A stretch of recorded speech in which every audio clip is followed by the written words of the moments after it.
আবার চলে আসলাম। আমরা এখন পঞ্চগড়ে আছি।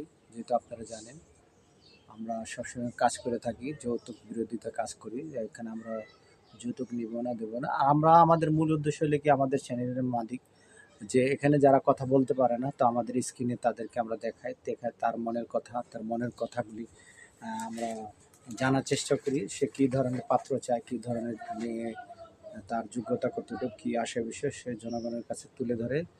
দর্শক যাদের ভালো লাগে তারা আমাদের সাথে কন্ট্যাক্ট করে, তো কন্ট্যাক্টের মাধ্যমে আমরা অনেকেরই সহযোগিতা করে থাকি। তা আজকেও আমরা এখানে আসছি। এর আগেও আমাদের সামনে আসছে, স্ক্রিনে যে অ্যাপটুকু দেখতেছেন সেই অ্যাপটুকু ছিল। তো দর্শক আমি একটা কথাই বলবো, সবসময় মনে রাখবেন যে আমাদের দেশের প্রচলিত আছে যৌতুকের জন্য। যৌতুক আমরা নিব না, দেব না। তো যৌতুক আপনারা চেষ্টা করবেন নেবার জন্য। ওনার অনেক টাকা আছে, পয়সা আছে, কিন্তু উনি আর কথা হইলো কি, আমি যৌতুক দিয়ে করবো না, যৌতুক নিব না। হাজার আমার টাকা থাকুক, তাতে আমার কোনো আফসোস নেই। আমার বয়সের সাথে কি যে, তবু আমি এমন একটা ছেলে চাই যে ছেলের কোনো টাকার লোভ থাকবে না, কোনো অন্য নারীর প্রতি আসক্ত থাকবে না, কোনো মাদক সাথে জড়িত থাকবে না। ওনার কথা হইলো কি, তিনি শুধু খালি একমাত্র আমার হয়ে থাকবে। আমার ফ্যামিলি আছে, আমার মা বাবা আছে, তাদেরকে দেখাশোনা করবে। আর সেই সেই প্রেক্ষিতেই আমি এখানে আসা। আজকে চলে যাব বিকালে। তো আজকে আমরা দিনাজপুরে আমাদের আজ কিছু কাজ আছে, কাজটা শেষ করে চলে যাব। তো আপুর সাথে আমি কিছু কথা বলতে চাই স্ক্রিনের মাধ্যমে সবার দর্শকের উদ্দেশ্যে। আগে প্রথমত আপুকে আমি একটু সালাম দেবো। আসসালামু আলাইকুম আপু, কেমন আছেন আপনি? ওয়ালাইকুম আসসালাম, আলহামদুলিল্লাহ ভালো আছি। আপনি কেমন আছেন? আমি ভালো আছি। আপনি কি ধরনের পাত্র চান, কি ধরনের আপনি চান, আপনি যদি দর্শকের উদ্দেশ্যে একটু বলতে। ভাই, আমি চাই একটা মনের মানুষ, সহৃদয়বান ব্যক্তি। তার মনটা ভালো হইতে হবে। সে যাতে কখনো লোভ না করে, কখনো কোনো দিকে নারী আসক্ত না হয়, কখনো কোনো খারাপ কোনো কিছু না করে, এরকম আমি পাত্র চাই আমার লাইফে, আমার জীবনে।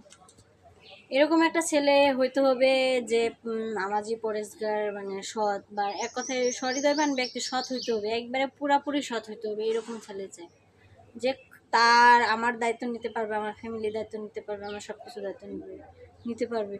কিন্তু আমি তার কাছ থেকে যৌতুক নিব না, আমি তাকে যৌতুক দিব না। এটাই হচ্ছে আমার শেষ কথা। কারণ আমার যেগুলো আছে আলহামদুলিল্লাহ অনেক ভালো আছে। আমার বাপের একটা মেয়ে, আমার বাবার ধন সম্পত্তি, জায়গা জমি, বাড়ি গাড়ি, কোনোটার কোনো দিক থেকে কোনো কমতি নাই, কোনো অভাব নেই। আল্লাহর মধ্যে সবই আছে। আর আমাকে যে বিয়ে করবে সে অবশ্যই অনেক ভালো মনের মানুষ হতে হবে, এবং সে অনেক অনেক ভালো থাকবে। সে কল্পনাও করতে পারবে না যে সে কতটা ভালো থাকবে। অ্যাকচুয়ালি তার প্রয়োজন, তার ফ্যামিলির যা দায়িত্ব আমি নিব, সমস্যা নাই। তো যৌতুক বিরোধা থেকে আমরা দূরে থাকবো, সবাই দূরে রাখার চেষ্টা করব। যারা ভিডিওটা দেখতেছেন ভাই, তাদেরকে অনুরোধ রইল যে আপনারা কখনো যৌতুক নেবেন না, যৌতুক দিবেন না। তাহলে সব থেকে আপনারাও ভালো থাকবেন, তারাও ভালো থাকবে, সবাই ভালো থাকবে। যৌতুক বিষয়টা এমন একটা জিনিস যে আমাদের এদিকে কিন্তু যৌতুক ছাড়া বিয়ে হয় না। ম্যাক্সিমাম মেয়েদের যৌতুকের কারণে কিন্তু বিয়ে ভেঙে যাচ্ছে।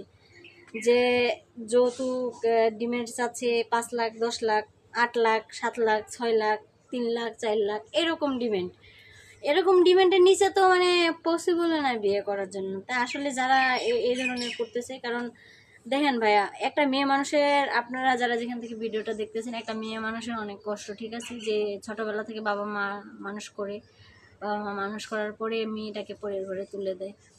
যখন তুলে দেয় তখন তো মেয়েটাকে একবারে দিয়ে দেয়, আর বাবা মা তখন পর হয়ে যায়। তখন কিন্তু একটা ফ্যামিলির বাবা মা কিন্তু অনেক কষ্ট ভোগ করে। কিন্তু এর মধ্যেও যদি আপনারা যৌতুক চান, আবার মেয়েও চান, তাহলে এটা তো ঠিক না। হয় একটা, আমি মনে করি যে যারা যৌতুক নেয় তারা মেয়েকে বিয়ে করে না, তারা যৌতুককে বিয়ে করে। কারণ তারা তো টাকার লোভে মেয়েটাকে বিয়ে করতেছে, তারা মেয়েটাকে বিয়ে করতেছে না, তারা বিয়ে করতেছে টাকাটাকে। যদি তারা মেয়েটাকে বিয়ে করতো তাহলে তারা কখনো যৌতুক চাইতো না। তো আমি সবার কাছে রিকোয়েস্ট করব ভাই, এই ধরনের আপনারা কখনো করবেন না। যৌতুক নেওয়া এবং দেওয়া বিরত থাকবেন। আর আমার জন্য একটা ভালো মনের মানুষ দেখবেন, আমি যাতে একটা ভালো মনের মানুষ পাই। আমার জন্য সবাই দোয়া করবেন, স্ক্রিনে দেওয়া নাম্বারে যোগাযোগ করবেন। দর্শক আপনারা জানেন যে আমাদের মূল উদ্দেশ্য হলো কি, যৌতুক নেবেন না, যৌতুক দিবেন না। তো আজকে স্ক্রিনে যে আপুটাকে দেখতেছেন, কোনো হৃদয়বান ব্যক্তি যদি ভালো লাগে, তো আমাদের স্ক্রিনে নাম্বার দেওয়া থাকবে, সেই নাম্বারে যোগাযোগ করবেন। আশা করি আপনাদের ভালো লাগবে। আর আজকে আমরা এখান থেকে বিদায় নিব, আবার অন্য কোথায় অন্য কোনো দিন আপনাদের সামনে হব।